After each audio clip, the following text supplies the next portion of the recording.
El criminal de guerra nazi Josef Mengele, el hombre más buscado del mundo, evitó ser capturado durante más de 40 años. En junio de este año se descubrieron en Sudamérica lo que probablemente sean sus restos. ¿Cómo hizo para mantenerse libre tanto tiempo? Si realmente le hubiesen querido capturar, lo habrían hecho, seguro. Pero creo que durante su fuga hubo largos periodos de tiempo en los que no se esforzaron mucho por buscarle.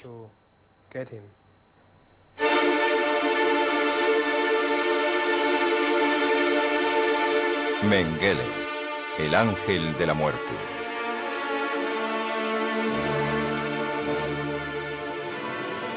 Jerusalén, febrero de 1985, conmemoración del 40 aniversario de la liberación del campo de concentración de Auschwitz.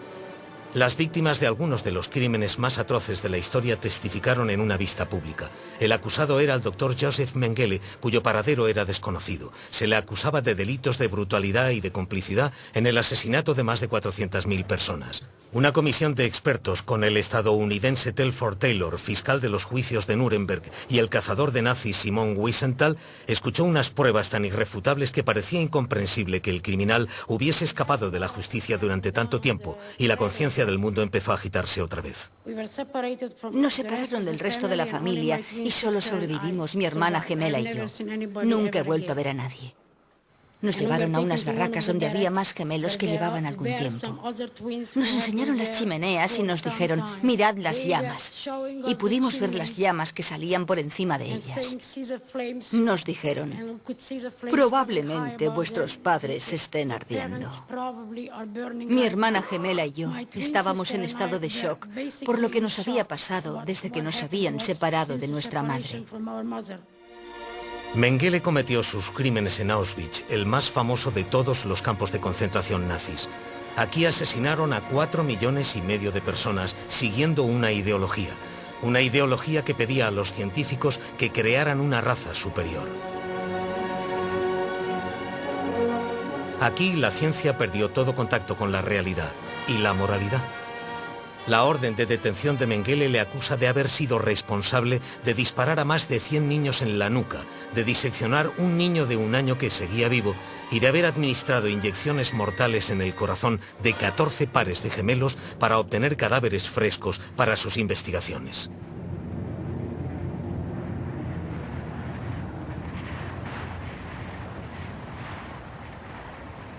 Le llamaban el ángel de la muerte.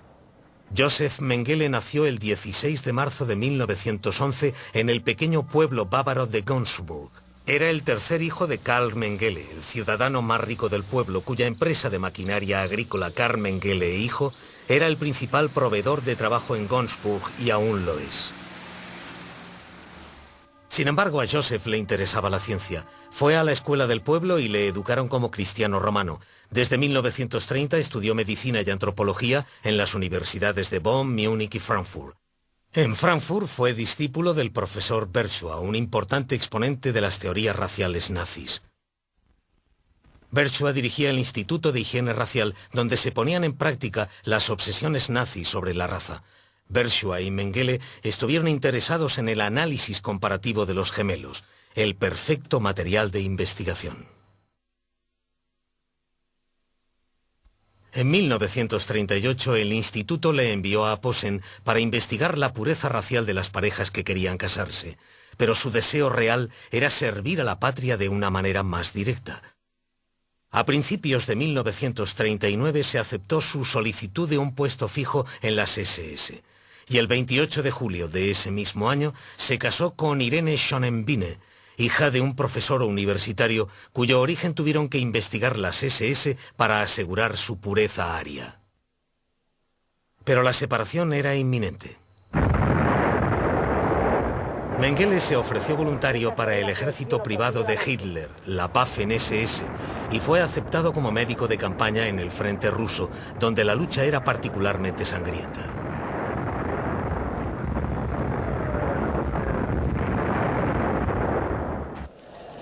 La guerra erosionó rápidamente las restricciones morales que les quedaban. El campo de concentración de Dachau, construido para alojar a opositores políticos y judíos, se convirtió en el emplazamiento de los primeros experimentos humanos. Había un gran suministro de material humano de investigación. Al principio, los alemanes habían usado a sus propios soldados para los experimentos militares, como en estas pruebas de aptitud para los tiradores. En esas pruebas existía la ética científica, pero con los reclusos de los campos de concentración, esas reglas no se usaban.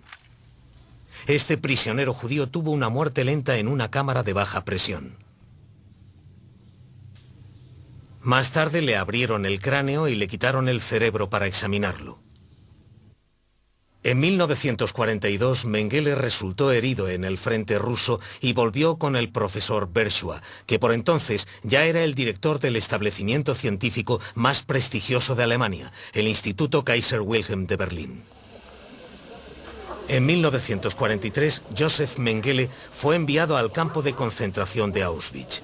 El profesor Berchua consiguió una beca de la Asociación de Investigación Científica Alemana para el proyecto de Mengele. El sistema le apoyaba.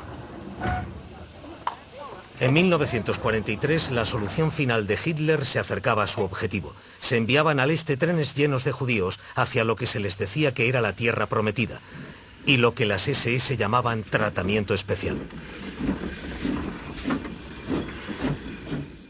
Tras 3 días en el vagón del ganado, con un cubo de agua y otro cubo para usar como lavabo para unas 70 personas hacinadas,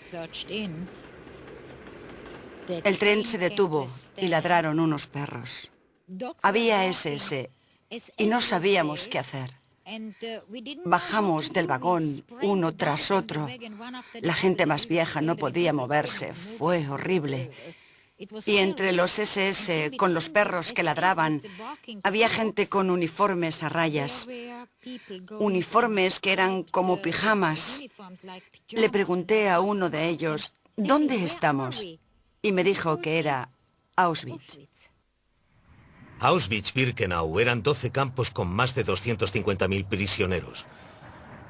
En 1943, Himmler decretó que solo los médicos con conocimiento sobre antropología podían llevar a cabo selecciones. Mengele, que era antropólogo, fue destinado a Birkenau, donde seleccionaba a los prisioneros aptos. Los demás eran exterminados. Se recogían el plasma y los órganos tanto para los propósitos de Mengele como para el Instituto Kaiser Wilhelm, donde Berchua y un equipo de médicos hacían sus exámenes patológicos. Tal era la determinación de Mengele de proveer del máximo de material humano a Berchua y a sí mismo, que se ofreció voluntario para tareas de selección. Siempre con su particular predisposición hacia los gemelos.